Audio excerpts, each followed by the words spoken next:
Hello and welcome. IT act का next section है हमारे पास सेक्शन नंबर 81। ये बात करता है act to have overriding effect, कि इस एक्ट का ओवरराइडिंग इफेक्ट होगा। पहला पॉइंट आ गया हमारे पास supremacy of the act.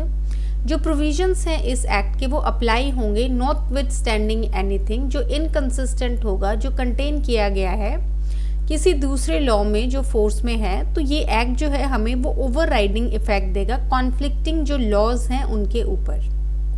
Second point है हमारे पास protection of intellectual property rights. कुछ भी जो है इस सेक्शन में वो अप्लाई नहीं होगा, रिस्ट्रिक्ट नहीं करेगा या अफेक्ट नहीं करेगा राइट्स को जो कन्फर किए गए हैं अंडर कॉपीराइट एक्ट 1957 और पेटेंट्स एक्ट 1970। की पर्पस क्या है? इंश्योर करना प्रायोरिटी जो है इस एक्ट की कॉन्फ्लिक्ट के केस में, जबकि सेफगार्ड करते हुए इंटेलेक्चुअल प्रॉपर्टी राइट्स अंडर जो एग्जिस्टिंग आईपी लॉज हैं। तो यहाँ पे आ गया हमारे पास इस स्लाइड में सेक्शन नंबर 81। सेक्शन नंबर 81 जो है वो बात करता है कि ये जो एक्ट है इसका ओवरराइडिंग इफेक्ट होगा। इसमें पहला पॉइंट आ गया हमारे पास सुप्रीमेसी का, कि एक्ट जो है उसकी सुप्रीमेसी होगी। इसमें बताया गया है कि जो एक्ट के प्रोविजंस होंगे हमारे पास, एक्ट के जो प्रोविजंस होंगे वो उनका जो है ओवरराइडिंग इफेक्ट होगा किसी दूसरे जो है लॉ पे जो हमारे पास इनकंसिस्टेंट होगा इन प्रोविजंस के साथ। तो ये जो है बताया गया है। सेकेंड आ गया इसमें हमारे पास प्रोटेक्शन। किस चीज की प्रोटेक्शन? इंटेलेक्चुअल प्रॉपर्टी राइट्स की। इसमें आ गया हमारे पास कि इसमें कोई भी जो एक्ट में कुछ भी जो है वो रिस्ट्रिक्ट नहीं करेगा या फिर जो है अफेक्ट नहीं करेगा कोई भी राइट जो कन्फर किया गया है कॉपी राइट एक्ट 1957 में, या फिर आ गया हमारे पास पेटेंट एक्ट 1970 में। की पर्पस आ गया इंश्योर करना कि ये एक्ट जो है प्रायोरिटी पे है, जबकि सेफगार्ड किया जाएगा इंटेलेक्चुअल प्रॉपर्टी राइट्स को। तो इसमें आ गया हमारे पास सेक्शन नंबर 81। टाइटल आ गया एक्ट का ओवरराइडिंग इफेक्ट होगा। पहला पॉइंट है सुप्रीमेसी। एक्ट का ओवरराइडिंग इफेक्ट होगा किसी भी लॉ पे जो इनकंसिस्टेंट है इस एक्ट के प्रोविजंस के साथ। सेकेंड आ गया protection. IPR that is intellectual property right को प्रोटेक्ट किया गया है। कुछ भी इस एक्ट में कोई भी प्रोविजन इस एक्ट का रिस्ट्रिक्ट या अफेक्ट नहीं करेगा कोई भी जो राइट है जो दिया गया है कॉपीराइट्स एक्ट 1957 या फिर पेटेंट एक्ट 1970 के अंडर। तो यहाँ पे जो है ये आप स्टार मार्क करेंगे, ये इंपॉर्टेंट है।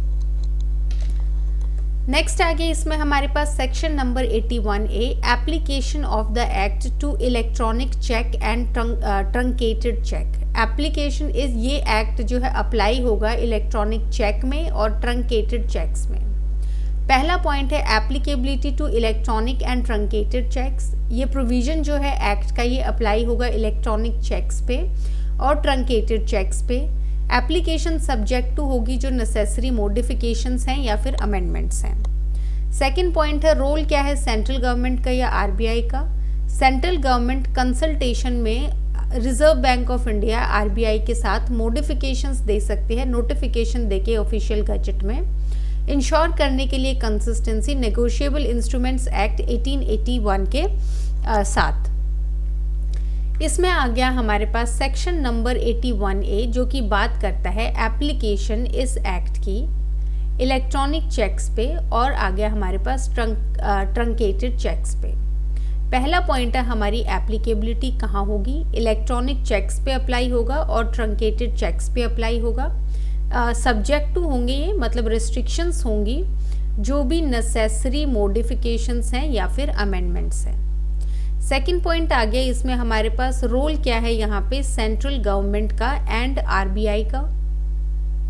यहाँ पे क्या होगा? सेंट्रल गवर्नमेंट जो है कंसल्टेशन में आरबीआई के साथ वो क्या कर सकती है, इसमें आ गया हमारे पास मॉडिफिकेशंस जो है बना सकती है नोटिफिकेशन देके ऑफिशियल गजट में, कि यहाँ पे जो है इंश्योर किया जाए कि यहाँ पे कंसिस्टेंसी है नेगोशिएबल इंस्ट्रूमेंट्स एक्ट 1881 के साथ। तो इस स्लाइड में हमने क्या पढ़ा है, सेक्शन नंबर 81 को ए को जो है डिस्कस किया है। यहाँ पे एप्लीकेबिलिटी एक्ट की इलेक्ट्रॉनिक चेक और ट्रंकेटेड चेक से रिलेटेड बताई गई है। एप्लीकेबिलिटी है इलेक्ट्रॉनिक चेक्स और ट्रंकेटेड चेक्स को लेके, सब्जेक्ट टू होंगी नेसेसरी मॉडिफिकेशन और अमेंडमेंट्स को। रोल क्या है सेंट्रल गवर्नमेंट का और आरबीआई का, सेंट्रल गवर्नमेंट जो है इसमें कंसल्टेशन आरबीआई के साथ मॉडिफाई कर सकते हैं नोटिफिकेशन ऑफिशियल गजट में देके कि यहाँ पे इंश्योर करनी है कंसिस्टेंसी नेगोशिएबल इंस्ट्रूमेंट एक्ट 1881 के साथ, क्योंकि नेगोशिएबल इंस्ट्रूमेंट एक्ट जो है हमारे पास वो चेक के साथ या इससे रिलेटेड किसी भी इशू के साथ डील करता है। नेक्स्ट आ गया हमारे पास third point, that is parliamentary oversight. हर एक ऐसी नोटिफिकेशन ले डाउन करनी है, ले बिफोर करनी है जो हाउसेस हैं पार्लियामेंट के 30 दिन के लिए एक सेशन में या एक से ज़्यादा। पार्लियामेंट मॉडिफाई कर सकता है नोटिफिकेशन को, अनल कर सकता है। कोई भी मॉडिफिकेशन अनलमेंट वो अफेक्ट नहीं करेगी एक्शंस को जो ऑलरेडी लिए जा चुके हैं नोटिफिकेशन के अंदर। मीनिंग क्या है की टर्म्स का, इलेक्ट्रॉनिक चेक और ट्रंकेटेड चेक जो है उसका सेम मीनिंग होगा जो section 6 of negotiable instrument act में बताया गया है।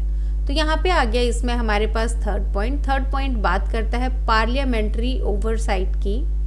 तो पार्लियामेंट्री ओवरसाइट क्या होगा, इसमें सबसे पहले बताया गया है जो नोटिफिकेशन है वो हमारे हाउसेज ऑफ पार्लियामेंट के सामने जाएगा 30 दिन के लिए, एक सेशन में भी हो सकता है, मोर सेशंस में भी हो सकता है।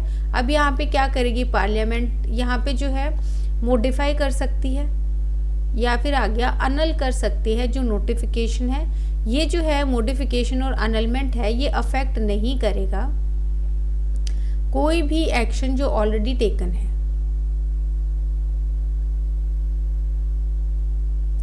नेक्स्ट आ गया इसमें फोर्थ आ गया इसमें हमारे पास मीनिंग क्या है की टर्म्स का, इसमें आ गया हमारे पास इलेक्ट्रॉनिक चेक्स या फिर ट्रंकेटेड चेक्स का सेम मतलब होगा जो दिया गया है सेक्शन 6 जो है हमारे पास नेगोशिएबल इंस्ट्रूमेंट एक्ट 1881 में। तो यहाँ पे 2 पॉइंट्स पड़े हैं। पार्लियामेंट्री ओवरसाइट हमारे पास नोटिफिकेशन हाउसेज ऑफ पार्लियामेंट के सामने जाएगी, 30 दिन के लिए जाएगी, वहाँ पे वो मॉडिफाई कर सकते हैं, अनल कर सकते हैं नोटिफिकेशन को, अफेक्ट नहीं करेंगे एक्शन जो पहले ही लिए जा चुके हैं। फोर्थ पॉइंट है मीनिंग का, इलेक्ट्रॉनिक चेक और ट्रंकेटेड चेक का सेम मतलब होगा जो section 6 of negotiable instrument act 1881 में दिया गया है।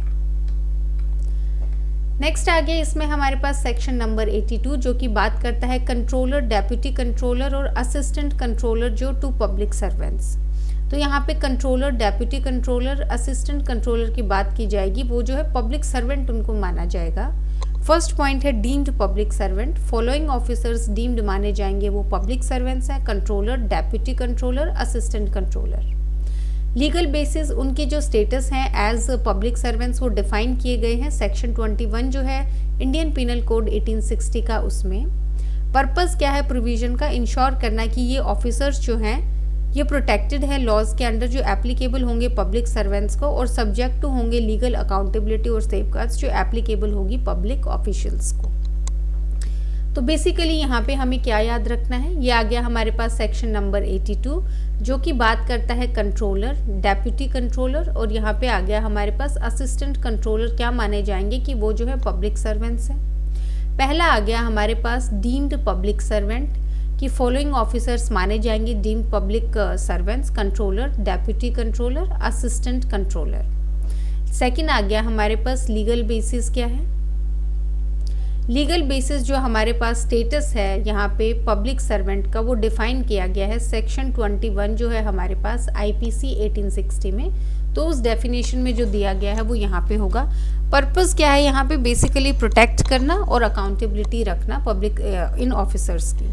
तो जो याद रखने वाला है वो है सेक्शन नंबर 82 हमारे पास controller, deputy controller, assistant controller public servant माने जाएंगे, डीम्ड पब्लिक सर्वेंट माने जाएंगे controller, deputy controller, assistant controller. Legal bias status जो है पब्लिक सर्वेंट का वो सेम होगा जो सेक्शन 21 आईपीसी 1860 में दिया गया है। नेक्स्ट आ गया हमारे पास section number 83 power to give directions. यहाँ पे आ गया हमारे पास अथॉरिटी क्या है सेंट्रल गवर्नमेंट की। सेंट्रल गवर्नमेंट एम्पावर्ड है कि वो इशू कर सकती है डायरेक्शंस स्टेट गवर्नमेंट को। पर्पस क्या है डायरेक्शंस का, डायरेक्शंस रिलेट करेंगे इम्प्लीमेंटेशन प्रोविजंस का इस एक्ट के अंदर या फिर इन्फोर्समेंट जो है किसी भी रूल, रेगुलेशन या ऑर्डर का जो दिया गया है इस एक्ट के अंडर। ऑब्जेक्टिव क्या है, इंश्योर करना यूनिफॉर्म और इफेक्टिव एग्जीक्यूशन एक्ट का अक्रॉस ऑल स्टेट्स, तो सारे स्टेट्स के वहाँ पे जो है यूनिफॉर्म एप्लीकेशन हो इस एक्ट का, उसके लिए। इसमें आ गया हमारे पास सेक्शन नंबर 83। सेक्शन 83 का टाइटल है हमारे पास पावर जो है टू गिव डायरेक्शंस। इसमें आ गया हमारे पास पहला, अथॉरिटी क्या है यहाँ पे, सेंट्रल गवर्नमेंट की। सेंट्रल गवर्नमेंट जो है यहाँ पे वो डायरेक्शन दे सकती है, एम्पावर्ड है डायरेक्शंस देने के लिए स्टेट गवर्नमेंट को। सेकंड आ गया इसमें हमारे पास पर्पस क्या है इस चीज़ का, डायरेक्शंस जो है किससे रिलेटेड दी जा सकती हैं। पहला आ गया इम्प्लीमेंटेशन जो है, प्रोविजंस जो है इस एक्ट के उनसे रिलेटेड। दूसरा आ गया हमारे पास इन्फोर्समेंट, किसी भी रूल का, रेगुलेशन का या ऑर्डर का जो इस एक्ट के अंडर दिया गया है। इसका ऑब्जेक्टिव क्या है, ऑब्जेक्टिव जो है इसका वो है हमारे पास कि एक यूनिफॉर्म और इफेक्टिव एग्जीक्यूशन करना एक्ट का सारे स्टेट के अक्रॉस।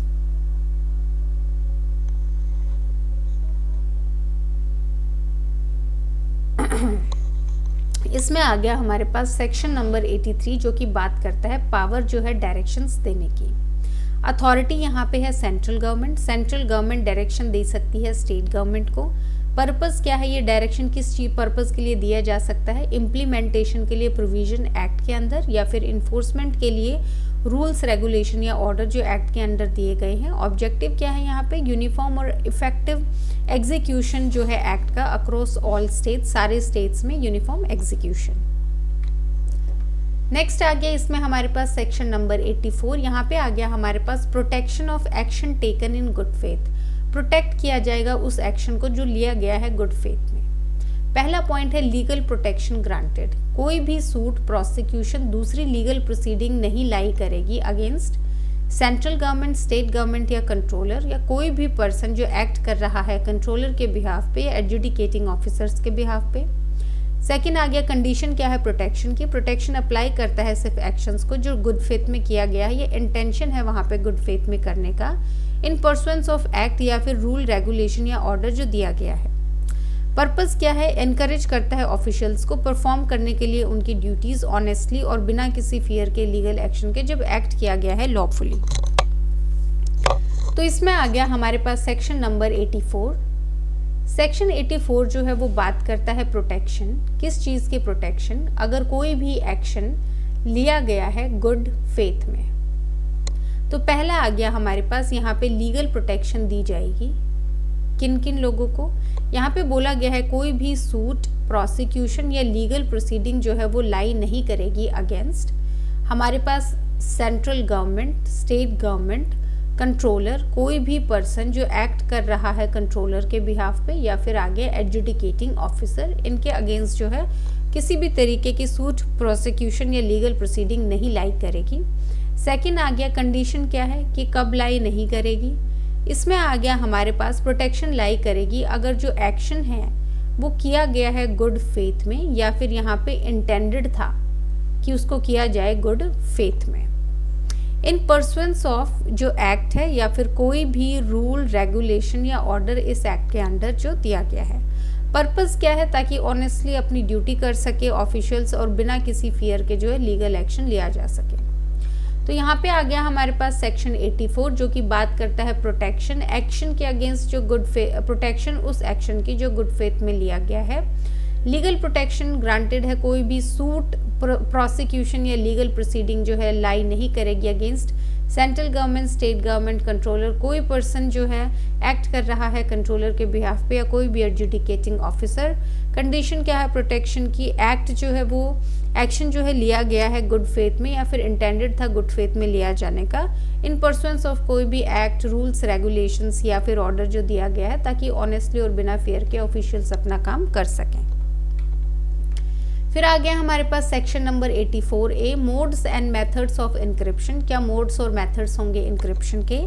पहला आ गया power of central government, central government prescribe कर सकती है मोड्स और मेथड्स जो हैं इंक्रिप्शन के। इसमें आ गया हमारे पास पर्पस क्या है इंक्रिप्शन का, इंश्योर करना सिक्योरिटी यूज़ इलेक्ट्रॉनिक मीडिया का, प्रमोशन ई गवर्नेंस का या प्रमोशन जो है ई कॉमर्स का। स्कोप क्या है प्रोविजन का, इनेबल करता है गवर्नमेंट को कि वो सेट करे स्टैंडर्ड्स या गाइडलाइन इंक्रिप्शन की इनहेंस करने के लिए डिजिटल सिक्योरिटी और ट्रस्ट। तो यहाँ पे आ गया हमारे पास सेक्शन नंबर 84A जो कि बात करता है मोड्स या फिर मेथड्स क्या होंगे इनक्रिप्शन के। पहला बात करता है हमारे पास पावर क्या है यहाँ पे सेंट्रल गवर्नमेंट की। सेंट्रल गवर्नमेंट बताएगी, प्रिस्क्राइब करेगी मोड्स और मेथड्स जो हैं हमारे पास इनक्रिप्शन के। सेकंड आ गया पर्पस क्या है यहाँ पे इनक्रिप्शन का, इसमें है हमारे पास सिक्योर करना जो यूज़ है इलेक्ट्रॉनिक मीडिया का। फिर आ गया हमारे पास सेकंड प्रमोट करना जो ई गवर्नेंस है। थर्ड आ गया हमारे पास प्रमोट करना जो ई कॉमर्स है। स्कोप क्या है, इनेबल एक स्टैंडर्ड और गाइडलाइंस देता है यहाँ पे गवर्नमेंट डिजिटल सिक्योरिटी और ट्रस्ट को जो है इन्हेंस करने के लिए। तो याद रखने वाली कौन सी चीज़ें हैं, सबसे पहले सेक्शन नंबर याद रखेंगे 84A जिसका टाइटल है मोड्स और मेथड्स जो हैं इनक्रिप्शन के। पहला आ गया पावर क्या है सेंट्रल गवर्नमेंट की। सेंट्रल गवर्नमेंट के पास पावर है कि वो मोड्स और मेथड्स बता सकती है इनक्रिप्शन के। पर्पस क्या है, पर्पस है यहाँ पे सिक्योर करना जो यूज़ है इलेक्ट्रॉनिक मीडिया का, ई गवर्नेंस का प्रमोशन करना, ई कॉमर्स का जो है प्रमोशन करना। आप ये चीज़ ध्यान रखेंगे। नेक्स्ट आ गया हमारे पास section number 84B punishment for abetment of offences. क्या पनिशमेंट होगी अगर अबेट किया है किसी ने कोई ऑफेंस। लाइबिलिटी फॉर अबेटमेंट, कोई भी पर्सन जो अबेट करता है ऑफेंस इस एक्ट के अंडर पनिशेबल होगा अगर ऑफेंस एक्चुअली कमिट किया गया है as a result of such abetment, कि अबेट किया और एक्चुअली कमिट कर दिया। नेचर क्या है पनिशमेंट का, जहाँ पे एक्ट जो है वो स्पेसिफिकली प्रोवाइड नहीं करती है पनिशमेंट अबेटमेंट की। अबेटर रिसीव करेगा सेम पनिशमेंट जो प्रिस्क्राइब किया गया है मेन ऑफेंस के लिए। थर्ड आगे मीनिंग क्या है ऑफेंस का, कमिटेड ड्यू टू अबेटमेंट। तो यहाँ पे मीनिंग क्या है ऑफेंस का जो कमिट किया गया है ड्यू टू अबेटमेंट। कोई भी ऑफेंस कंसिडर किया जाएगा कमिट किया है अबेटमेंट की वजह से अगर वो अकर करता है इंस्टिगेशन से, कॉन्स्पिरेसी से, इंटेंशनल एड से जो कॉन्स्टिट्यूट करता है अबेटमेंट। पर्पस क्या है, इंश्योर करना कि पर्सन्स जो एनकरेज करते हैं, असिस्ट करते हैं, कंस्पायर करते हैं कमिट करने में ऑफेंसेस वो इक्वली अकाउंटेबल हैं। तो बेसिकली यहाँ पे आ गया हमारे पास सेक्शन नंबर 84B जो कि बात करता है पनिशमेंट की। पनिशमेंट किसके लिए, अबेटमेंट के लिए ऑफेंस की। पहला आता है हमारे पास लाइबिलिटी कब होगी किसी भी अबेटमेंट में। लाइबिलिटी होगी अगर जो पर्सन जो है वो अबेट कर रहा है और वो पनिशेबल होगा अगर एक्चुअली कमिट हो जाता है ऑफेंस परसुएंस में उस अबेटमेंट की। सेकेंड आ गया हमारे पास नेचर क्या होगा पनिशमेंट का। पहली बात तो स्पेसिफाई करना है, अगर स्पेसिफाई नहीं किया गया है तो सेम पनिशमेंट होगी जो हमारी मेन ऑफेंस के लिए होती है या है उस सेक्शन में। तीसरा आ गया मीनिंग क्या हो गया, अबेटमेंट कब कंसिडर किया जाएगा अगर इंस्टिगेशन से, कॉन्स्पिरेसी से या इंटेंशनल एड की गई है किसी भी जो है ऑफेंस की, तो यहाँ पे अबेटमेंट माना जाएगा। पर्पस क्या है, जो अबेटर है उसको इक्वली अकाउंटेबल करना। तो याद रखने वाली चीज़ क्या है, सेक्शन 84B टाइटल है पनिशमेंट अबेटमेंट ऑफ ऑफेंस के लिए। लाइबिलिटी कब होगी, जब पर्सन ने अबेट किया था वो उस फिर जो है जो एक्चुअली कमिट हो जाता है offence as a result of abetment. Nature punishment का स्पेसिफाई करना है कितनी पनिशमेंट होगी, नहीं स्पेसिफाई किया है, सेम पनिशमेंट होगी जो मेन ऑफेंस के लिए दी जाएगी। मीनिंग क्या है यहाँ पे, इंस्टिगेट करना, इंस्टिगेशन करना, कॉन्स्पिरेसी करना और इंटेंशनल एड करना। अगर ये तीन चीज़ की गई हैं तो अबेटमेंट माना जाएगा। फिर आगे इसमें हमारे पास section number 84C punishment for attempt to commit offence. क्या पनिशमेंट होगी अगर अटेम्प्ट हुआ है कमिट करने का ऑफेंस। इसमें आ गया लाइबिलिटी फॉर अटेम्प्ट, कोई भी पर्सन जो अटेम्प्ट करता है कमिट करने के लिए ऑफेंस इस एक्ट के अंदर या कॉज करता है कोई भी ऑफेंस कमिट किया जाए, परफॉर्म करता है कोई भी एक्ट टुवर्ड्स उसके कमीशन के, वो लाइबल होगा पनिशमेंट की। नेचर क्या होगा पनिशमेंट का, अगर स्पेसिफिकली प्रोवाइड नहीं की है पनिशमेंट अटेम्प्ट की, ऑफेंडर को पनिश किया जाएगा इम्प्रिजनमेंट जो हाफ होगी मैक्सिमम पनिशमेंट की जो उस ऑफेंस के लिए प्रोवाइड की गई है, फाइन जो प्रोवाइड किया गया है ऑफेंस के लिए, या फिर दोनों। पर्पस क्या है, अकाउंटेबिलिटी इंश्योर करना अटेम्प्टेड ऑफेंस की, not just completed offence, prevent करने के लिए साइबर क्राइम बिफोर वो फुली अकर होते हैं। तो यहाँ पे आ गया इसमें हमारे पास सेक्शन 84C, इसमें आ गया पनिशमेंट हमारी अटेम्प्ट की। इसमें आ गया पहला हमारे पास लाइबिलिटी। लाइबिलिटी क्या है? अटेम्प्ट की। कोई भी पर्सन जो है अटेम्प्ट करता है या कॉज करता है ऑफेंस हो जाए या फिर कोई भी एक्ट करता है उसके कमीशन के टुवर्ड्स वो जो है पनिशेबल होगा। सेकेंड आ गया हमारे पास नेचर क्या है पनिशमेंट का। तो अगर स्पेसिफाई नहीं की गई है पनिशमेंट क्या होगी, तो यहाँ पे इम्प्रिजनमेंट होगी जो कि हाफ होगी हमारे पास मैक्सिमम टर्म की। फिर आ गया फाइन हमारे पास। फाइन जो है प्रोवाइड किया गया है ऑफेंस के लिए। तीसरा आ गया हमारे पास बोथ, दोनों भी जो है हो सकती हैं। बेसिकली पर्पस क्या है? अटेम्प्टेड ऑफेंस को पनिश करना ताकि वो फुली अकर ना हो। याद रखने वाली चीज़ है section number 84C, punishment attempt of offence के लिए। लाइबिलिटी अगर अटेम्प्ट किया है, कॉज किया है कि ये अटेम्प्ट ऑफेंस कमिट हो या फिर कोई एक्ट किया है उसके कमीशन के टुवर्ड्स। नेचर क्या है? इसमें पनिशमेंट स्पेसिफाई करनी है, नहीं की गई है तो इम्प्रिजनमेंट जो है वो हाफ होगी मैक्सिमम टर्म की। फाइन जो है वो प्रोवाइड किया गया है ऑफेंस के लिए या फिर दोनों होगा। इसमें आ गया हमारे पास सेक्शन नंबर 85। नेक्स्ट आज जो है हम पूरा ही कंप्लीट कर देंगे आईटी एक्ट, तो थोड़ा सा स्पीड ज़्यादा होगी और क्योंकि ये मिसलिनियस सेक्शंस है तो इसमें ज़्यादा समझने वाला नहीं होगा, तो आप जो है कोप अप करें। सेक्शन 85 बात करता है ऑफेंसेस बाय कंपनीज। पहला है लाइबिलिटी क्या होगी कंपनी की और रिस्पॉन्सिबल पर्सन्स की। अगर एक कंपनी कमिट करती है कॉन्ट्रावेंशन में इस एक्ट के अंदर कोई भी रूल, डायरेक्शन, ऑर्डर जो दिया गया है, कंपनी इटसेल्फ लाइबल होगी। हर एक पर्सन जो इंचार्ज है, रिस्पॉन्सिबल है कंपनी के कंडक्ट ऑफ बिजनेस के लिए कॉन्ट्रावेंशन के टाइम पे, वो लाइबल होगा। एक्सेप्शन क्या है? एक पर्सन लाइबल नहीं होगा अगर वो प्रूव करता है कॉन्ट्रावेंशन हुई है बिना उसकी नॉलेज के या फिर उसने पूरा ड्यू डिलीजेंस एक्सरसाइज किया था उसको प्रिवेंट करने के लिए। सेकेंड पॉइंट है liability of officers with consent, connivance और नेग्लेक्ट। अगर कॉन्ट्रावेंशन कमिट किया गया है कंसेंट, कनाइवेंस और नेग्लेक्ट से किसी भी डायरेक्टर, मैनेजर, सेक्रेटरी या कोई ऑफिसर जो है कंपनी का, ये पर्सन्स जो है डीम्ड माने जाएंगे गिल्टी और लाइबल होंगे पनिशमेंट के लिए। इसमें आ गया हमारे पास सेक्शन नंबर 85। सेक्शन 85 बात करता है ऑफेंसेस बाय कंपनीज। इसमें पहला हमारे पास आया है लाइबिलिटी। पहला पॉइंट जो है लाइबिलिटी का है। इसमें बोला गया है अगर कहीं कॉन्ट्रावेंशन होता है, अगर कंपनी करती है वो कॉन्ट्रावेंशन, तो कौन कौन जो है लाइबल होगा। सबसे पहले आ गया हमारे पास कंपनी इटसेल्फ लाइबल होगी। दूसरा आ गया कोई भी पर्सन जो इंचार्ज है या फिर रिस्पॉन्सिबल है कंडक्ट ऑफ बिजनेस के लिए, वो भी जो है लाइबल होगा। एक्सेप्शन क्या है इसमें हमारे पास? एक्सेप्शन ये है पर्सन जो है यहाँ पे वो लाइबल नहीं होगा अगर वो बताता है कि उसकी बिना उसकी नॉलेज के जो है यहाँ पे कॉन्ट्रावेंशन हुआ है या उसने सारी जो एक्सरसाइज की थी ड्यू डिलीजेंस उसको प्रिवेंट करने के लिए। सेकेंड आ गया इसमें हमारे पास लाइबिलिटी क्या होगी ऑफिसर की, जिसने कंसेंट किया है, कनाइवेंस दिया है या फिर जिसकी नेग्लेक्ट की वजह से हुआ है। कोई भी कॉन्ट्रावेंशन जो है किसी भी कंसेंट, कनाइवेंस या नेग्लिजेंट के होता है किसी भी डायरेक्टर, मैनेजर, सेक्रेटरी, ऑफिसर या फिर पर्सन, कोई और पर्सन, तो उसको जो है डीम्ड माना जाएगा कि वो जो है गिल्टी है और उसको लाइबल माना जाएगा पनिशमेंट के लिए। तो यहाँ पे हमने पढ़ा है सेक्शन नंबर 85, ये है ऑफेंस बाय कंपनीज। लाइबिलिटी अगर कोई कॉन्ट्रावेंशन करती है कोई भी कंपनी इटसेल्फ लाइबल होगी। कोई भी पर्सन जो इंचार्ज है या रिस्पॉन्सिबल है कंडक्ट ऑफ बिजनेस के लिए वो लाइबल होगा। एक पर्सन कब लाइबल नहीं होगा, इसका एक्सेप्शन है जब कोई भी एक्ट हुई है या कॉन्ट्रावेंशन हुई है बिना उसकी नॉलेज के या उसने ड्यू डिलीजेंस एक्सरसाइज की थी उसको प्रिवेंट करने के लिए। फिर आ गया लाइबिलिटी क्या होगी ऑफिसर्स की, जिनकी कंसेंट, कनाइवेंस या नेग्लेक्ट रही है कॉन्ट्रावेंशन में।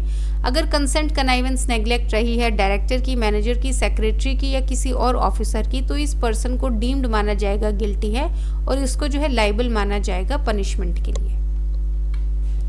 नेक्स्ट आ गया हमारे पास एक्सप्लेनेशन, डेफिनेशन। कंपनी कोई भी बॉडी, कॉर्पोरेट इंक्लूडिंग फर्म या दूसरी एसोसिएशन ऑफ इंडिविजुअल्स।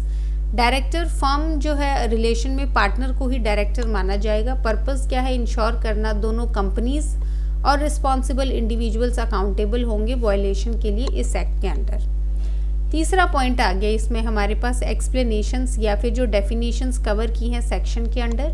पहला आ गया इसमें हमारे पास कंपनी कोई भी बॉडी, कॉर्पोरेट, ये इंक्लूड करेगी किसी भी फर्म को या एसोसिएशन ऑफ इंडिविजुअल्स को। दूसरा है हमारे पास डायरेक्टर को जो है एक्सप्लेन किया गया है कि फर्म के रिलेशन में जो पार्टनर है उसका मतलब उसको ही डायरेक्टर की जो है डेफिनेशन में इंक्लूड किया गया है। तो बेसिकली हमारे पास कंपनी कोई भी बॉडी कॉर्पोरेट इंक्लूड करेगी कोई भी firm, association of individuals, director firm के केस में पार्टनर को माना गया है। नेक्स्ट आगे इसमें हमारे पास सेक्शन नंबर 86 जो कि बात करता है रिमूवल ऑफ डिफ़िकल्टीज़ की। पहला पॉइंट है किसके पास पावर है रिमूव करने की डिफ़िकल्टीज़। अगर कोई डिफ़िकल्टी अराइज होती है इफेक्ट देने में प्रोविजंस को एक्ट के, सेंट्रल गवर्नमेंट जो है ऑर्डर इशू कर सकती है ऑर्डर ऑफिशियल गजट में प्रोविजंस जो इनकंसिस्टेंट नहीं होंगे एक्ट के कि वो डीम्ड माना जाएगा नेसेसरी या एक्सपीडिएंट की रिमूव करने के लिए डिफ़िकल्टी। टाइम लिमिट कोई भी ऑर्डर नहीं दिया जाएगा एक्ट के अंडर 2 साल के बाद जब कमेंस हो जाता है एक्ट। पार्लियामेंट्री ओवरसाइट हर एक ऑर्डर को जो है यहाँ पे इस सेक्शन के जो हाउसेस हैं पार्लियामेंट के उनके सामने पेश किया जाएगा जितना जल्दी हो सके पॉसिबल। पर्पस क्या है, इंश्योर करना फ्लेक्सिबिलिटी इफेक्टिव इम्प्लीमेंटेशन की एक्ट की, जबकि मेंटेन करना एक लेजिस्लेटिव ओवरसाइट। तो यहाँ पे याद रखने वाला क्या है हमारे पास, यहाँ पे आ गया हमारे पास सेक्शन नंबर 86 जो कि बात करता है रिमूवल ऑफ डिफिकल्टीज की। पहला पॉइंट है इसमें हमारे पास किसके पास पावर है रिमूव करने की डिफिकल्टीज। इसमें आ गया अगर कोई डिफिकल्टी अराइज होती है तो सेंट्रल गवर्नमेंट क्या कर सकती है, एक ऑर्डर इशू कर सकती है ऑफिशियल गजट में जो कि इनकंसिस्टेंट नहीं होगा एक्ट में जो भी प्रोविजंस हैं, और ये जो है नेसेसरी है या एक्सपीडिएंट है रिमूव करने के लिए डिफिकल्टीज को। सेकंड पॉइंट है हमारे पास टाइम लिमिट, 2 साल का टाइम लिमिट दिया गया है जब से कमेंस हुआ है एक्ट तब से। तीसरा है पार्लियामेंट्री ओवरसाइट, जो हाउसेस हैं पार्लियामेंट के उनके सामने जाएगा जो भी ऑर्डर इशू किया गया है जितना जल्दी हो सके। फ्लेक्सिबिलिटी होगी इफेक्टिव इम्प्लीमेंटेशन के लिए, जबकि मेंटेन करेंगे लेजिस्लेटिव ओवरसाइट। ये पर्पस है, थियोरेटिकल सही है बट याद रखने के लिए ज़रूरी नहीं है। तो ये आ गया हमारे पास सेक्शन नंबर 86 जो कि बात करता है रिमूवल ऑफ डिफ़िकल्टी की। पहला पॉइंट है पावर है, यहाँ पे किसके पास पावर है, सेंट्रल गवर्नमेंट के पास पावर है। ऑर्डर दे सकती है, ऑफिशियल गजट में इशू करेगी कि इनकंसिस्टेंट नहीं होगा प्रोविजंस एक्ट के साथ और ये नेसेसरी या एक्सपीडिएंट नहीं होगा रिमूव करने के लिए डिफ़िकल्टीज। टाइम लिमिट क्या है, 2 साल जब से कमेंस हुई है एक्ट। तीसरा आ गया हमारे पास यहाँ पे parliamentary oversight, houses of parliament के सामने जो है पेश करना है। टाइम लिमिट आप याद रखेंगे, पावर किसके पास है, ये 2 पॉइंट जो है आप याद रखेंगे। नेक्स्ट आ गया हमारे पास section number 87 power of central government to make rules. Central government की क्या पावर है रूल्स बनाने की। General rule making power central government के पास है, नोटिफिकेशन देंगे ऑफिशियल गजट में या इलेक्ट्रॉनिक गजट में, रूल्स बना सकते हैं इम्प्लीमेंट करने के लिए प्रोविजंस जो हैं इस एक्ट के। स्पेसिफिक एरियाज रूल मेकिंग के रूल्स जो हैं वो बिना लिमिटेशन के कवर करते हैं मैटर इंक्लूडिंग बट लिमिटेड होंगे टू इलेक्ट्रॉनिक सिग्नेचर और ऑथेंटिकेशन, रिलायबिलिटी और वेरिफिकेशन इलेक्ट्रॉनिक सिग्नेचर का सेक्शन 3A, 5, 10, 15, 16, सिक्योरिटी प्रोसेसेस या फिर प्रैक्टिसेस इलेक्ट्रॉनिक सिग्नेचर की, कलेक्शन या अप्रोप्रिएशन सर्विस चार्ज का section 6A, electronic records format या मैनर फाइलिंग का इशू का ग्रांट या पेमेंट सेक्शन 6 के under, fees application forms related document licences के सेक्शन 21, 22, 23, एप्लीकेशन या फी प्रोसीजर जो है इलेक्ट्रॉनिक सिग्नेचर सर्टिफिकेट का सेक्शन 35, ड्यूटीज़ जो है सब्सक्राइबर की रीजनेबल सिक्योरिटी प्रैक्टिसेस सेक्शन 40, 43 में। तो यहाँ पे हमने पढ़ा है बेसिकली रूल मेकिंग पावर। ये आ गया हमारे पास सेक्शन नंबर 87, ये बात करता है पावर की यहाँ पे जो कि है सेंट्रल गवर्नमेंट की रूल्स बनाने की, टू मेक रूल्स। पहला आ गया हमारे पास जनरल रूल मेकिंग पावर। किसके पास है हमारे पास जनरल रूल मेकिंग पावर, ये आ गया हमारे पास सेंट्रल गवर्नमेंट के पास है। वो नोटिफिकेशन देगी ऑफिशियल गजट में या फिर इलेक्ट्रॉनिक गजट में इम्प्लीमेंट करने के लिए रूल्स जो हैं प्रोविजंस के। सेकंड आ गया इसमें हमारे पास स्पेसिफिक एरियाज जो हैं रूल मेकिंग के, एरियाज जो हैं रूल मेकिंग के। इसमें आ गया हमारे पास रूल्स जो है बिना किसी लिमिटेशन के कवर करेंगे मैटर्स इंक्लूडिंग, लेकिन लिमिटेड होंगे टू किस चीज़ से लेके लिमिटेड होंगे। पहला आ गया हमारे पास इलेक्ट्रॉनिक सिग्नेचर एंड ऑथेंटिकेशन, इनको लेके वो जो है डिसाइड करेंगे। इसमें आ गया हमारे पास रिलायबिलिटी या फिर जो वेरिफिकेशन है इलेक्ट्रॉनिक सिग्नेचर्स की। फिर आ गया सिक्योरिटी प्रोसीजर्स या फिर जो प्रैक्टिसेस हैं इलेक्ट्रॉनिक सिग्नेचर की। तीसरा आ गया कलेक्शन एंड अप्रोबेशन जो है हमारे पास सर्विस चार्ज का। इसमें आ गया हमारे पास second, that is electronic records. Electronic records में क्या रूल मेकिंग हो सकती है, फॉर्मेट या फिर जो मैनर है फाइल करने का, इशू करने का, ग्रांट करने का या फिर पेमेंट का। फिर सेकंड आ गया हमारे पास फीस, एप्लीकेशन फॉर्म या कोई और रिलेटेड डॉक्यूमेंट जो है लाइसेंसेस से। तीसरा आ गया हमारे पास एप्लीकेशन या फिर आ गया फीस प्रोसीजर हमारे पास इलेक्ट्रॉनिक सिग्नेचर सर्टिफिकेट का। फिर आ गया हमारे पास फोर्थ ड्यूटीज़ क्या है यहाँ पे सब्सक्राइबर की, या फिर आ गया हमारे पास रीजनेबल सिक्योरिटी प्रैक्टिसेस की। तो यहाँ पे आ गया हमारे पास सेक्शन 87 जो कि बात करता है पावर जो है सेंट्रल गवर्नमेंट की रूल्स बनाने की। पहला आ गया general rule making power, central government के पास है, नोटिफिकेशन दे सकती है ऑफिशियल गजट में, इलेक्ट्रॉनिक गजट में। स्पेसिफिक एरियाज रूल मेकिंग के पहला आ गया इलेक्ट्रॉनिक सिग्नेचर और ऑथेंटिकेशन। रिलायबिलिटी या फिर आ गया वेरिफिकेशन इलेक्ट्रॉनिक सिग्नेचर का, इससे रिलेटेड रूल्स बना सकती है। सिक्योरिटी प्रोसीजर्स और प्रैक्टिसेस इलेक्ट्रॉनिक सिग्नेचर के, कलेक्शन और अप्रोप्रिएशन सर्विस चार्जेस के। सेकेंड आ गया इलेक्ट्रॉनिक रिकॉर्ड्स, क्या फॉर्मेट होगा, मैनर होगा फाइल करने का, इशू करने का, ग्रांट करने का या पेमेंट करने का। यहाँ पे आ गया फीस, एप्लीकेशन फॉर्म या रिलेटेड डॉक्यूमेंट्स क्या होंगे लाइसेंस को लेके, इससे रिलेटेड भी रूल्स बना सकती है। फिर आ गया एप्लीकेशन या फिर फी प्रोसीजर्स जो हैं हमारे पास इलेक्ट्रॉनिक सिग्नेचर सर्टिफिकेट्स के। ड्यूटीज़ जो हैं सब्सक्राइबर की या फिर रीजनेबल सिक्योरिटी प्रैक्टिसेस की। तो ये जो है हमारे पास रूल मेकिंग है, बहुत ही जनरल सा सेक्शन है, कुछ याद रखने की ज़रूरत नहीं है। ये ध्यान रखना है कि सेंट्रल गवर्नमेंट के पास पावर है।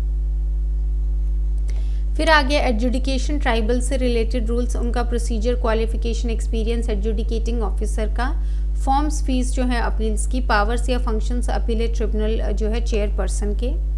फिर आ गया cyber security intermediaries, retention, preservation, security जो है इंफॉर्मेशन की, प्रोसीजर, सेफगार्ड, इंटरसेप्शन के, मॉनिटरिंग के, डिक्रिप्शन के, ब्लॉकिंग के, ट्रैफिक डेटा कलेक्शन के, इंफॉर्मेशन सिक्योरिटी प्रोटेक्टेड सिस्टम्स की, functions, duties, service conditions officers की साइबर एजेंसी में, गाइडलाइंस इंटरमीडियरीज की, प्रिस्क्राइब्ड मोड्स और मेथड्स इंस्क्रिप्शन का।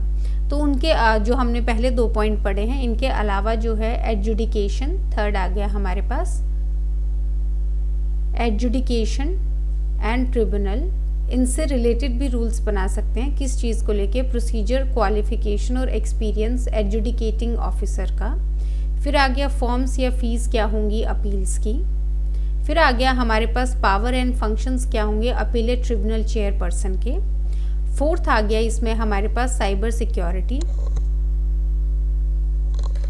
एंड इंटरमीडियरी से रिलेटेड रूल्स, किस चीज़ को लेके, रिटेंशन हो गया, प्रिजर्वेशन हो गया या सिक्योरिटी जो है इंफॉर्मेशन की। फिर आ गया प्रोसीजर एंड सेफगार्ड, किस चीज़ के, इंटरसेप्शन, मॉनिटरिंग, डिक्रिप्शन, ब्लॉकिंग या फिर ट्रैफिक डेटा कलेक्शन। फिर आ गया इसमें हमारे पास इंफॉर्मेशन सिक्योरिटी जो है प्रोटेक्टेड सिस्टम के लिए।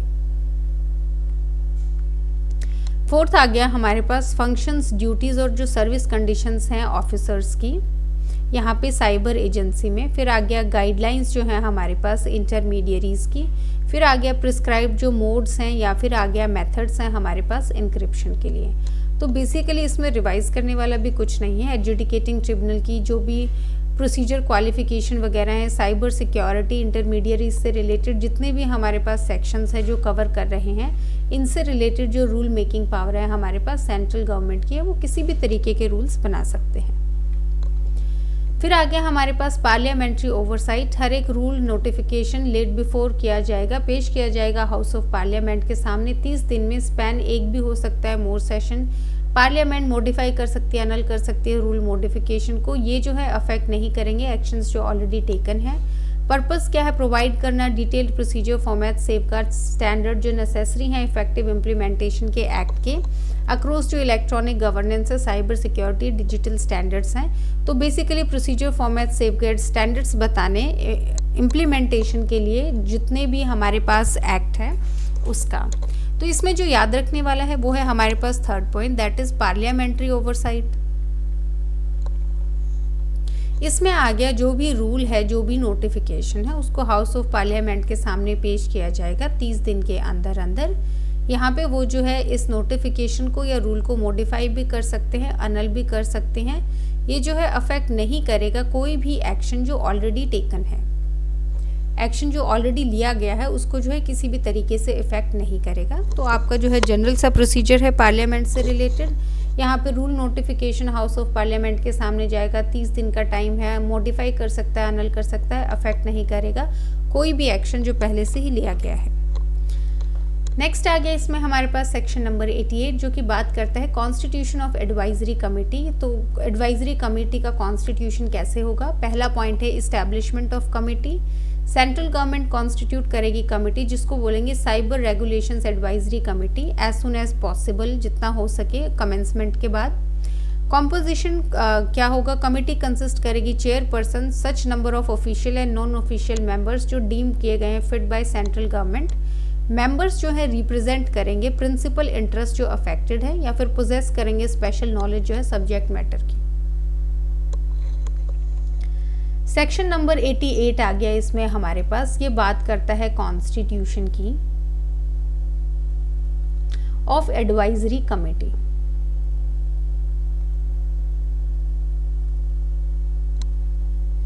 पहला आ गया कौन इस्टेब्लिश करेगा?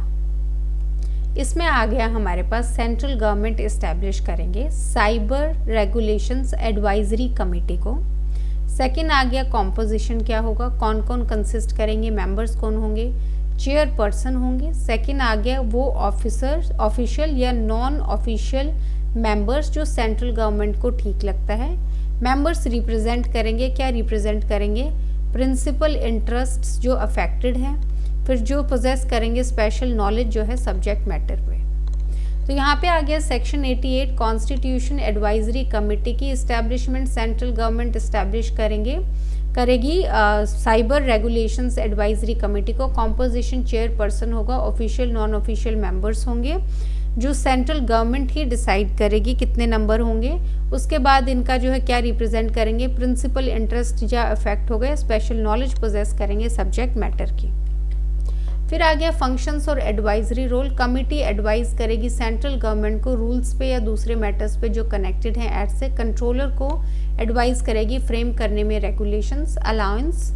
अलाउंस क्या होगा? नॉन ऑफिशियल मेंबर्स इंटाइटल्ड होंगे ट्रैवलिंग और अदर अलाउंस के जो फिक्स किया जाएगा सेंट्रल गवर्नमेंट के द्वारा। पर्पस क्या है? एक्सपर्ट गाइडेंस या स्टेक होल्डर रिप्रेजेंटेशन करनी इफेक्टिव इम्प्लीमेंटेशन के लिए। इसमें आ गया हमारे पास थर्ड पॉइंट, फंक्शंस क्या होंगे। यहाँ पे जो कमेटी है वो एडवाइस करेगी, किस किस को एडवाइस करेगी? वो जो है दो एंटिटीज़ को एडवाइस करेगी। पहला आ गया सेंट्रल गवर्नमेंट, दूसरा आ गया हमारे पास कंट्रोलर। सेंट्रल गवर्नमेंट को एडवाइस करेगी रूल्स में या कोई और मैटर्स जो कनेक्टेड हैं एक्ट से। कंट्रोलर को एडवाइस करेगी फ्रेम करने में रेगुलेशंस को। फिर आ गया फोर्थ हमारे पास अलाउंस। अलाउंस जो है किसका डिस्कस किया गया है? जो हमारे पास नॉन ऑफिशियल मेंबर्स हैं उनको किस चीज़ का अलाउंस दिया जाएगा? उनको ट्रैवलिंग का और अदर अलाउंस दिए जाएंगे जो सेंट्रल गवर्नमेंट को ठीक लगते हैं। तो यहाँ पे फंक्शन क्या, यहाँ पे थर्ड पॉइंट आ गया, फंक्शन क्या होगा कमेटी का? एडवाइस करेगी सेंट्रल गवर्नमेंट को रूल्स पे, अदर मैटर्स पे, कंट्रोलर को फ्रेम करने में रेगुलेशंस पे। अलाउंस में आ गया हमारे पास नॉन ऑफिशियल मेंबर्स को ट्रैवलिंग अलाउंस या दूसरे अलाउंस जो सेंट्रल गवर्नमेंट को ठीक लगता है।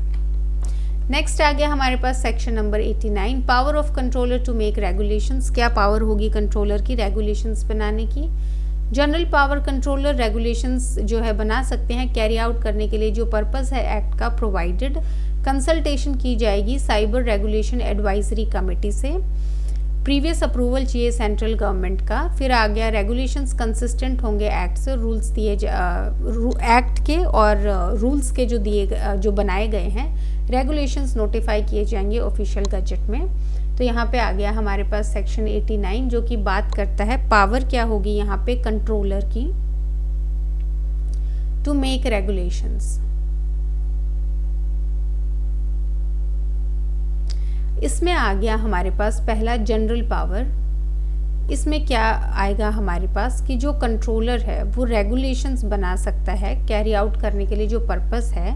इसके लिए क्या क्या स्टेप्स चाहिए? पहला चाहिए हमें कंसल्टेशन चाहिए साइबर रेगुलेशन एडवाइजरी कमेटी की। सेकंड आ गया यहाँ पे अप्रूवल चाहिए, प्रायर अप्रूवल चाहिए सेंट्रल गवर्नमेंट का। तीसरा है हमारे पास जो रेगुलेशंस बनाए जाएंगे वो कंसिस्टेंट होने चाहिए एक्ट से या फिर जो रूल्स बनाए गए हैं एक्ट के अंदर। उसके बाद जो रेगुलेशंस हैं वो नोटिफाई किए जाएंगे ऑफिशियल गजट में।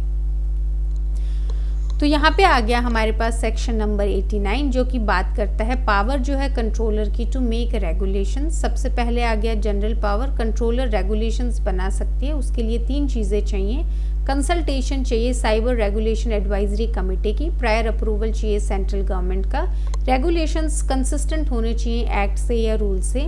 उसके बाद जो रेगुलेशंस है वो नोटिफाई किए जाएंगे ऑफिशियल गजट में। फिर आ गया स्पेसिफिक मैटर्स जो है रेगुलेशंस के। रेगुलेशंस कवर करेंगे बिना लिमिटेशन के डेटाबेस मेंटेनेंस, डिटेल्स जो है डिस्क्लोजर की, रिकॉर्ड की, हर एक सर्टिफाइंग अथॉरिटी की, फॉरेन सर्टिफाइंग अथॉरिटीज़ कंडीशंस या रेस्ट्रिक्शंस रिकॉग्निशन के लिए, लाइसेंसिंग टर्म्स या कंडीशन जो ग्रांट किए जाएंगे लाइसेंस में, ये जो है इन सेक्शंस के अंदर डिस्कस्ड है, आप फर्दर रीड कर सकते हैं। फिर आगे स्टैंडर्ड्स जो है सर्टिफाइंग अथॉरिटी के, जो स्टैंडर्ड्स ऑब्जर्व किए जाने चाहिए, डिस्क्लोजर रिक्वायरमेंट किस मैनर में डिस्क्लोज किया जाएगा सर्टिफाइंग अथॉरिटी के द्वारा, एप्लीकेशन स्टेटमेंट्स, डिटेल्स जो है स्टेटमेंट की अकम्पनी करेंगी एप्लीकेशन को, प्राइवेट की कॉम्प्रोमाइज मैनर जो है सब्सक्राइबर का कम्युनिकेट करने के लिए कॉम्प्रोमाइज प्राइवेट की का सर्टिफाइंग अथॉरिटी को। तो इसमें आ गया हमारे पास सेकंड पॉइंट जो कि है हमारे पास स्पेसिफिक मैटर। स्पेसिफिक मैटर क्या होगा रेगुलेशन के लिए? इसमें आ गया रेगुलेशन जो है कवर करेंगे हम, जो है डिटेलिंग में ऐसा सच करने वाला कुछ नहीं है, लेकिन पहला आ गया हमारे पास डेटाबेस मेंटेनेंस। यहाँ पे आएगा डिस्क्लोज करेंगे जो रिकॉर्ड है हर एक सर्टिफाइंग अथॉरिटी का।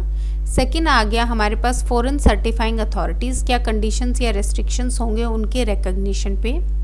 तीसरा आ गया लाइसेंसिंग हमारे पास कि क्या टर्म्स एंड कंडीशंस होंगे ग्रांट करने के लिए एक लाइसेंस को। फोर्थ आ गया हमारे पास स्टैंडर्ड्स क्या होंगे सर्टिफाइंग अथॉरिटी के लिए, तो क्या स्टैंडर्ड्स ऑब्जर्व किए जाने हैं। फिफ्थ आ गया हमारे पास डिस्क्लोजर रिक्वायरमेंट कि किस मैनर में जो है डिस्क्लोजर किया जाएगा सर्टिफाइंग अथॉरिटी के द्वारा। सिक्स्थ आ गया हमारे पास एप्लीकेशन स्टेटमेंट्स कि डिटेल्स जो है स्टेटमेंट्स की, जो डिटेल्स हैं स्टेटमेंट्स की जो अकम्पनी करेंगी एप्लीकेशंस को। सेवन्थ आ गया इसमें हमारे पास जो कि है हमारे पास प्राइवेट की कॉम्प्रोमाइज़, किस मैनर में जो है सब्सक्राइबर्स जो हैं वो कम्युनिकेट करेंगे कॉम्प्रोमाइज़ प्राइवेट की को लेके। तो यहाँ पे आपका जनरल बताया गया है। स्पेसिफिक मैटर्स जो रेगुलेशंस के लिए हैं, जो हमारे पास डेटाबेस मेंटेनेंस है, डिस्क्लोजर जो डिटेल्स हैं डिस्क्लोजर रिकॉर्ड की सर्टिफाइंग अथॉरिटी की, फॉरेन सर्टिफाइंग सर्टिफिकेट की क्या कंडीशंस हैं, रेस्ट्रिक्शंस हैं उनके रिकॉग्निशन के लिए, लाइसेंसिंग के लिए क्या टर्म्स हैं कंडीशंस हैं, स्टैंडर्ड्स जो हैं सर्टिफाइंग अथॉरिटी के क्या होंगे, डिस्क्लोजर रिक्वायरमेंट किस मैनर में डिस्क्लोज किया जाएगा सर्टिफाइंग अथॉरिटी के द्वारा, एप्लीकेशन स्टेटमेंट डिटेल्स क्या दी जाएंगी स्टेटमेंट्स की जो एप्लीकेशन को अकम्पनी करेंगे, प्राइवेट की कॉम्प्रोमाइज़ किस मैनर में सब्सक्राइबर कम्युनिकेट करेगा कॉम्प्रोमाइज़ हुआ है की प्राइवेट की का सर्टिफाइंग अथॉरिटी को। तो ये सारे जो प्रोसीजरल चीज़ें हैं ये हमारा जो है रेगुलेशंस में आएगा। तीसरा पॉइंट है पार्लियामेंट्री ओवरसाइट। हर एक रेगुलेशन को हाउस ऑफ पार्लियामेंट के सामने पेश किया जाएगा, 30 दिन के लिए मॉडिफाई कर सकते हैं, अनल कर सकते हैं, अफेक्ट नहीं करेंगे किसी भी एक्शन को जो रेगुलेशन में किया गया है। पर्पस क्या है? प्रोवाइड करना detailed procedure, standard, safeguard certifying authority के लिए, सब्सक्राइबर के लिए, रिलेटेड एंटिटीज़ के लिए, इंश्योर करना सिक्योर और कंसिस्टेंट इम्प्लीमेंटेशन है एक्ट का। तीसरा आ गया इसमें हमारे पास parliamentary oversight.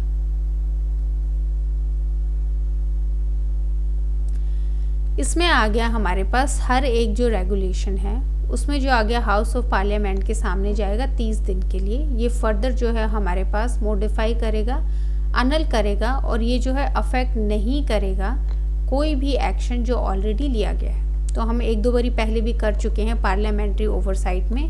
House of parliament के साथ जाएगा, टाइम पीरियड 30 दिन है, मॉडिफाई कर सकते हैं, अनल कर सकते हैं, किसी भी तरीके का मॉडिफिकेशन अनलमेंट अफेक्ट नहीं करेगा कोई भी एक्शन जो पहले ही लिया जा चुका है। नेक्स्ट आ गया हमारे पास section number 90, power of state government to make rules. अब स्टेट गवर्नमेंट की क्या पावर है रूल्स बनाने की? पहला है हमारे पास general rule making power. State government जो है रूल्स बना सकती है इम्प्लीमेंट करने के लिए प्रोविजन एक्ट के। रूल्स नोटिफाई किए जाएंगे ऑफिशियल गजट में। स्पेसिफिक मैटर्स क्या है रूल मेकिंग के? रूल जो है बिना लिमिटेशन के प्रोवाइड करते हैं इलेक्ट्रॉनिक फाइलिंग या फिर ट्रांजैक्शंस, किस फॉर्म में मैनर में फाइलिंग होगी, इशू होगा, ग्रांट होगा, रिसीट होगा, पेमेंट होगा, सेक्शन 6 सब सेक्शन 1 के अंडर। अदर मैटर्स जो है सेक्शन 6 सब सेक्शन 2 में।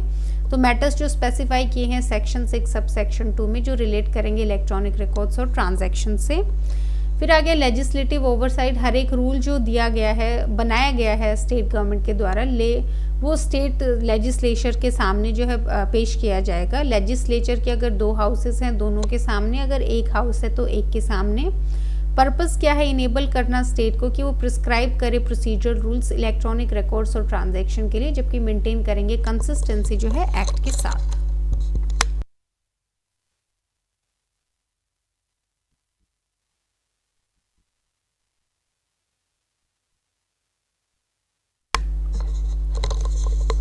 इसमें आ गया हमारे पास सेक्शन नंबर 90। सेक्शन 90 जो है वो बात करता है पावर क्या है यहाँ पे स्टेट गवर्नमेंट की रूल्स बनाने की। इसमें आ गया हमारे पास पहला पॉइंट है जनरल रूल मेकिंग पावर।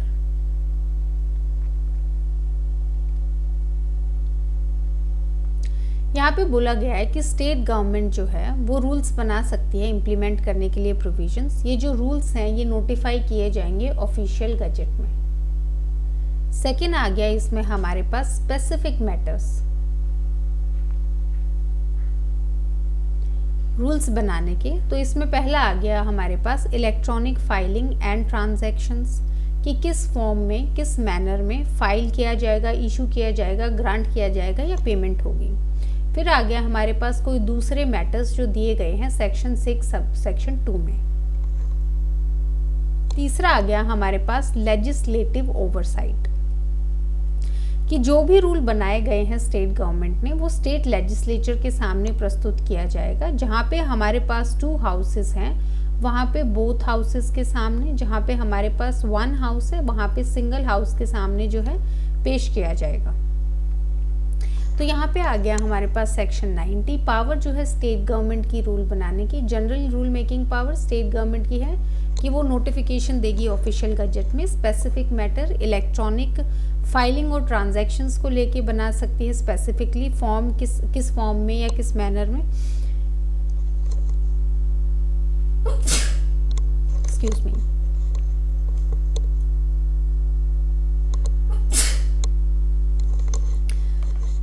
कि किस फॉर्म में और किस मैनर में फाइल हो सकती है, इशू हो सकती है, ग्रांट हो सकती है, रिसीट हो सकती है, पेमेंट्स जो हैं किस फॉर्म मैनर में की जाएं। कोई दूसरे मैटर्स जो दिए गए हैं सेक्शन 6 सब सेक्शन 2 के अंदर।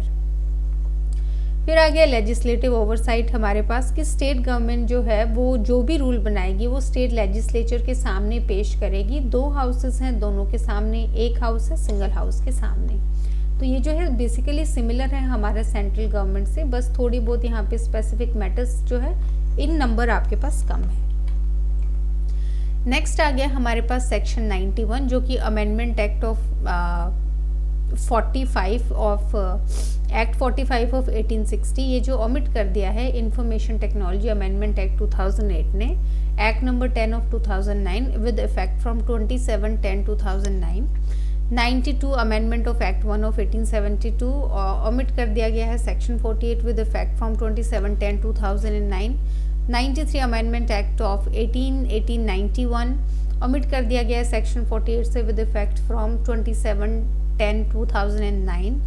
94 आ गया amendment of act 2 of 1934 omit कर दिया गया है सेक्शन 48 से विद इफेक्ट फ्रॉम 27/10/2009।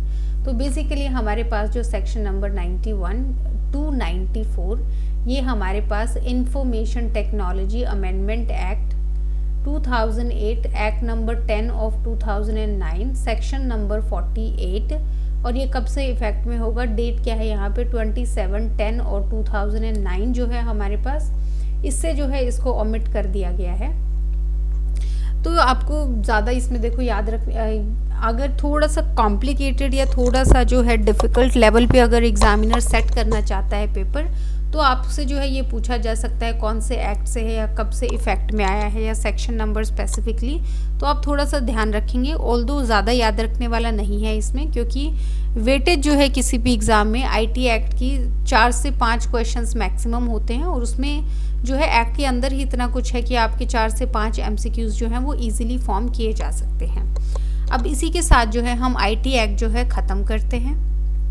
इसकी अगर आपको पीडीएफ चाहिए एक्ट की, तो आप जो है कमेंट सेक्शन में जा सकते हैं। वहाँ पे आपको एक पिन्ड कमेंट मिलेगा, उसमें आपको एक व्हाट्सअप नंबर दिया गया है। आप उस व्हाट्सअप नंबर पे जो है पीडीएफ से रिलेटेड कोई भी क्वेरी कर सकते हैं। आप व्हाट्सअप करेंगे हमें ये वाली पीडीएफ चाहिए, किस फॉर्म में चाहिए, आपको जो है वहाँ पे पूरा बताया जाएगा। इसके अलावा मेंस आंसर राइटिंग के लिए आप जो है मेंबरशिप ज्वाइन कर सकते हैं। आप बेसिक मेंबरशिप ज्वाइन कर सकते हैं, एडवांस कर सकते हैं। बेसिक में जो है आपके वीडियो लेक्चर्स होंगे, एडवांस में जो है वीडियो लेक्चर्स प्लस आपकी पीडीएफ्स होंगी।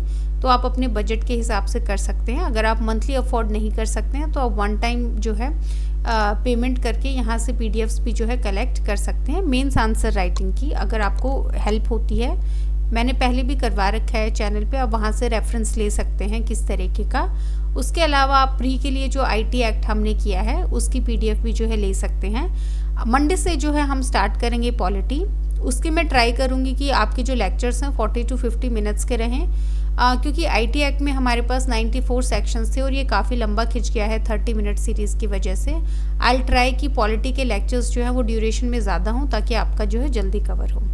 बाकी इस लेक्चर में हम इतना ही करेंगे। So thank you.